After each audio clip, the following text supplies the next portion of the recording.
Hello everyone and welcome to my Smite Basic Jungle Guide for Season 3. So I'm going to be going over a lot more things than I have in previous videos, but also including a lot more gameplay. So I'm going to be going over the starting build and starting route and the top 5 god picks that I have in previous guides, but also the role of the jungler, which is going to change depending on what god you're playing and how you fit into the team, and also when to back, which is something I think a lot of players get wrong. So if you're only interested in one section of the guide, feel free to click one of the annotations on screen and skip to that section. But I hope this guide's useful and helps you guys out, and yeah, without further ado, let's get into the first section of the guide, which is the starting build and starting route. So the starting build for Season 3 is going to be Bumba's Mask, unless you're Thanatos, in which case you're going to get Death's Toll, because that gives you some nice physical power, which is great for Thanatos' early game, because he's an early game jungler, and he also doesn't need the healing and mana regeneration that Bumba's Mask gives you. You're also going to get 3 health potions and a red pot, which you're going to pop at around 21 seconds before the game starts, and then buy 2 mana potions in place of that red pot. So sort of get ready in the store, because you can pop that potion from within the store itself. So just get ready to buy the mana potion straight away and then press whatever it is on your keyboard. For me it's Z. If you're a magical jungler like Ao Kuang, then you will buy a purple potion instead of a red potion. It's exactly the same, just the magical one is purple. As for Relics, I would get Purification most games. However, this game I got Sanctuary because of their team. Loki and Neith both have ultimates that I might like to use Sanctuary on, so that's why I got that, but normally Purification is great. So then you're going to make your way to the back camps on solo side. Solo side is the side where the towers are closest together, which is so that's the shortest lane of the two. You might want to tell your solo laner what start you're doing, because at the moment the typical start would be to go to mana and then to go to the boars next to solo lane, but I don't find that that is as effective as this start. So you're going to tell them that you're doing this, then go to the back camps, take those with your solo laner, and then go to the mana buff and take that. By take it I mean kill the camp. You actually let your solo laner pick up the buff, and then you're going to go over to mid lane, and because you've done this start you actually get there in time to help the mid laner take the first wave, which is not only going to get you to level 2, it's also going to help them clear and push the wave up, and means that you can go to mid camps early. So I prefer to go to the mid camps that are on the side of duo lane, so that'll be the opposite side that you came from, because the enemy jungler at some point is going to come off doing their camps and is going to go to the mid camps on solo lane side, so there is potential for them to sort of try and contest them and steal them in the worst case, or maybe even kill you if they're an early game jungler, and you really don't want that happening. So these mid camps are basically free, and then you can go and help your mid laner clear the next wave, or if the enemy mid laner is there you could potentially try and kill them, but I'm not sure where the enemy jungler was in this game. It was a bit weird, but most of the time the enemy jungler would be there, so randomly jumping onto the enemy probably wouldn't be a good idea in most situations. So now you can go and check whether or not the other mid camps are up. If they are, take those.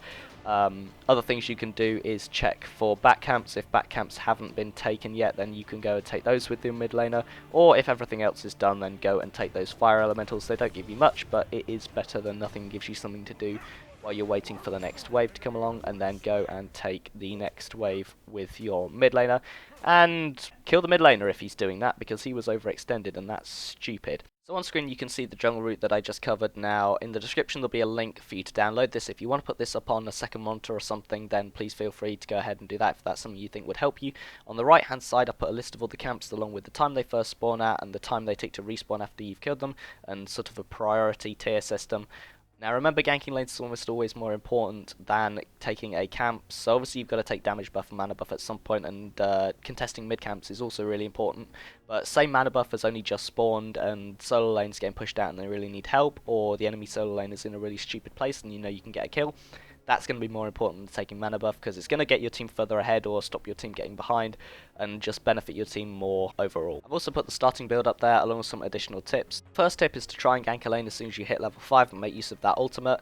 However, if you're low on health or low on mana, then obviously return to base first and then go and gank a lane. That can actually give you an element of surprise, because the enemy doesn't know which side of the jungle you go into, so that lane doesn't know that you're coming to gank. They don't know which lane you're going to gank, so they can't really prepare for that. Also, don't leave a lane if there is a full wave. Share the XP, then leave. Now, efficient farming is something I'm going to make another video on, because so many people get it wrong and it's quite a big part of the game. Just make sure that when you are sharing the wave, you let the person on lane get last hits if they're trying to stack, and also if you're on duo lane, then don't stay there for too long, because the ADC and the support are already splitting the wave, and splitting the wave 3 ways is going to result in all of you not getting much XP or gold. Helping to clear the wave is also going to mean that it's cleared quicker, so it's going to free up the player on lane to come and help you take camps, which leads me on to point 4, which is splitting camps with teammates is more efficient than soloing. So, in other words, shared XP is the best XP, is what I'm trying to say here. If you're sharing camps, then it's going to mean that you're taking less damage from the camps, which is important early game when camps actually still do damage to you. But it's also going to mean that the camps are taken quicker, which is going to free you up to go and gank other lanes and do more important things. Make sure the support is sentry warding God Fury, and you should sentry ward Fire Giant once it spawns. Now I know, obviously don't spend too much on wards so that it gets you behind and you can't buy items, but you should be trying to ward a little bit. I know I'll make another video on warding because I know warding can be quite complicated and confusing for lower level players, but the two most important ones, if you're doing them, just try and make sure you get these two down. Get the support to sentry ward God Fury, and you should sentry ward Fire Giant once it spawns, because sentry warding will allow you to see the enemy wards there as well, and you'll be able to destroy those so they can't see what's going on around Fire Giant or God Fury, which is quite an advantage for your team to have. And then finally, keep enemy relics in mind. So if they have Purification or Sanctuary, Purification will make them immune to crowd control abilities. If you stun them, they'll be able to get out of it. Sanctuary will just immune them to all damage that you throw at them. So if you know that they've got those up, don't throw all of your abilities at them, because you know that they have something to counter that. Try and sort of bait it out by doing a bit of damage to them and seeing if you can get them to use it. But obviously if they do use it, bear that in mind, that that person, if they use Purification, now they have nothing to counter your stuns, or if they use Sanctuary, now you can just burst them down with your abilities and they can't really do anything about it. So just sort of try and keep those things in mind, and it should make fights a lot easier. So now to the next section of the guide, which is the top 5 god picks. Now, if you play really well with a certain god that's not on this list, by all means play them as well, but these are the top 5 that I would definitely recommend you learn to play if you're serious about jungling. So the first god I'd recommend you learn to play is Thor. His ultimate is great for ganking lanes or initiating teamfights. If you hit his 1 on the way out and on the way back in, it does a ton of damage, and you can also teleport to it, allowing you to use it for chase or to escape a teamfight. His 2 is a great form of CC, being a stun as well as a physical wall, and his 3 is a great source of AoE damage as well. Next recommendation is Ao Kuang. Now his ultimate is really good for securing kills, and his 1 can also be used to chase as well. Now, as you'll see here on this ulting Vimana, his 2 and his 3 when used in combination do a ridiculous amount of damage very quickly, so he's great for bursting down squishies or targets with more health on the other team. You can also use his 2 as a ranged attack to secure kills as well, like Sol there was moving quite quickly so was going to get away, but I managed to kill her with my 2, and his 1, as you can see here, is also really useful to escape if you think you're going to die. The next god that I would recommend is Fenrir, just because of how versatile he is. His 3 is a great source of damage as well as secure, and his ultimate is great for grabbing a target out of team fights so that your team can focus them down and kill them. However, be careful that you don't grab someone like a Geb, because they'll just ult into the middle of your team and everyone will probably end up dying and your team won't be too happy with you. But as you can see there, his 1 on max runes is an AoE stun, which is great for initiating onto targets or into team fights, and his 2 also gives you some life steal for sustain as well. Next up is Hun Batz. Now I like to think of Hun Batz as more of the support jungler, simply because his ultimate is so useful in team fights. Now it's great for disengaging a team fight if it's going badly, or as you can see there, engaging a team fight. Now it forces the enemy to use Purification to get rid of the CC, or if they choose not to, or it's on cooldown, then your team can just easily land their abilities and kill the enemy. And as you can see there, he's also great for chase, because his 3 allows you to teleport to the target that it hit, and his passive crit chance also is great for boxing targets one-on-one. Final recommendation is Najat. Now Najat is great for dealing damage. His 1 is great for poking. It bounces between members of the enemy team, dealing damage. His 3 is also really good for initiating onto a new target or chasing a target that's trying to get away. His ultimate is great for securing. It can't be negated unless they use Sanctuary or Purification before you hit them, which requires really good reactions. His auto attacks do a ton of damage, and then his 2 does just about everything. Gives you an attack speed buff, a critical strike chance increase, and also heals you.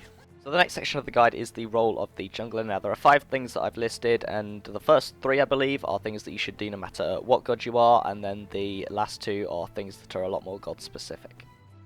So the first thing is to gank lanes. Now this can be either to help a lane that's already ahead and to stop the enemy sort of catching up, or it can be to help out a lane that is struggling. So say your guy on that lane is getting pushed back and they really need help to kill the enemy, you can go out and help them.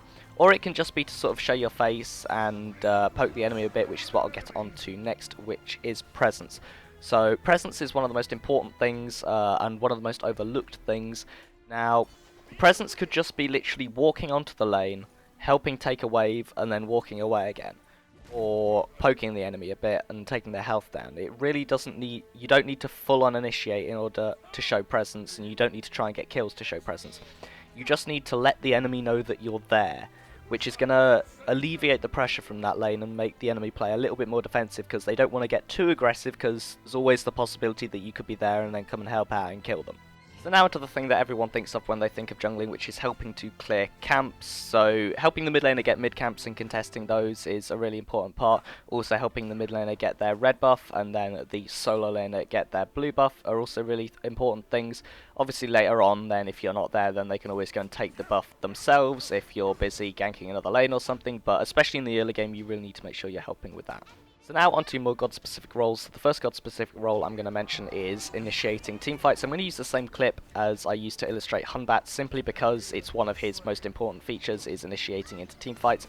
Fenrir is also really good at this, as is Thor. So the second god-specific role is to kill the enemy backline, which is just the squishy mages and damage dealers at the back of the enemy teamfight. Now I'd recommend gods like Ao Kuang, Nigel or Fenrir for this, just because they do so much damage. In this situation, Ymir, who was their support, tried to come back and stop me attacking the backline, but that just left the squishies exposed from the front line and allowed my teammates to pick up the kills. So it helped the team out either way, it doesn't matter who gets the kills, and all of these roles really come down to helping the team out, which is the most important thing you can do as a jungler. So now onto the final section of the guide, which is when to back. Now I know it sounds simple, but a lot of players get this wrong. There are certain times when you definitely should back and then certain times where you probably shouldn't, so I'm going to go over those now. So the first one is probably the most obvious one, which is if you're low on health. Don't try and fight people or do things if you're low on health, because it's just going to end up in you dying and putting the enemy ahead and then you getting behind. So just back, heal up, buy items if you can, and then go back into the jungle. Secondly is if you can complete an item. You shouldn't be wandering around the jungle with 5,000 gold or anything like that. If you can get Warrior Tabi back and get it, it gives you a huge power spike. Same goes for Jotun's Wrath. You do a lot more damage, and also you get the cooldown, which means you can use your ult and abilities a lot more often, and it just means that the gold is doing something useful. Sitting in your gold patch or whatever it is doesn't do anything. So now for an example of when not to back. If there's a really easy kill that can be made, as you could see here on solo lane, I could have backed now to get Warrior Tabi, but I decided not to because there was this kill that could have been made on solo lane. Now I misplayed there, I should have teleported to my hammer and done the extra damage, but I thought he'd die from the double tap, but luckily Neith was able to get the kill anyway. So this last one is more of a combination of things. If mid camps are about to spawn, or God Fury's about to spawn, or you're looking to do Fire Giant and team fight there, or whatever, just make sure you're ready, make sure you've got enough health, make sure you've got enough mana, make sure that you've got items. Like if you've got spare gold, go and buy items that are going to help you out, take the God Fury, Fire Giant, or win the team fight, because otherwise if you're not there and you have to back just before it starts, then you're going to end up getting that stolen, or you're going to lose the team fight or whatever. So just make sure you back and prepare for that, and then you have a much better chance. So that is it for the video, guys. I hope you guys enjoyed it and found it useful. If you did, leave a like, subscribe to see more. If you have any questions or constructive criticism, leave it down in the comments, and other than that, I will see you guys next time. Thank you very much for watching. Goodbye.